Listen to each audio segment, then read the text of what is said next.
2021ல எடுத்த சென்சஸ் கணக்குப்படி பார்க்கும்போது இந்தியாவில் 4.2 கோர் பீப்புள் வந்து தைராய்டுனால அஃபெக்ட் ஆயிருக்காங்க. இதில் ஹைப்போதைராய்டிசம் மற்றும் ஹைப்பர் தைராய்டிசம் அப்படிங்கிற ரெண்டு வகையாக நம்ம வந்து தைராய்டை வந்து பிரிக்கலாம். ஃபஸ்ட்டு ஹைப்போதைராய்டிசம் பார்க்கலாம். இதில் வந்து பார்க்கும்போது அதிகமாக வெயிட் வந்து கெயின் ஆவாங்க. பசிங்கிற அப்படிங்கிற உணர்வே வந்து சுத்தமாக அவங்கக்கிட்ட இருக்காது. எப்போவும் சுறுசுறுப்பு இல்லாமல் ரொம்ப சோர்வாகவும் இருப்பாங்க.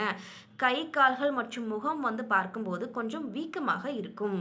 ஹைப்பர் தைராய்டிசம் போதுமான அளவு உணவு எடுத்தாலும் இல்லை நல்ல உணவுகளையே வந்து செலக்ட் பண்ணி விரும்பி சாப்பிட்டாலும் அவங்க உடல் எடையானது கூடாது, குறையவே செய்யும். கை கால் நடுக்கும் அப்படிங்கிறது வந்து பார்த்திங்கன்னா அடிக்கடி இருக்கும். மைண்டு வந்து பார்த்திங்கன்னா ஒரே ஃபிட்டாக இருக்காது. மனநிலை அப்படிங்கிறது அடிக்கடி மாறிட்டே இருக்கும். உறக்கத்தின் போது அவங்களுக்கு பிரெத் அப்படிங்கிறது வந்து நார்மல் இதில் இருக்காது.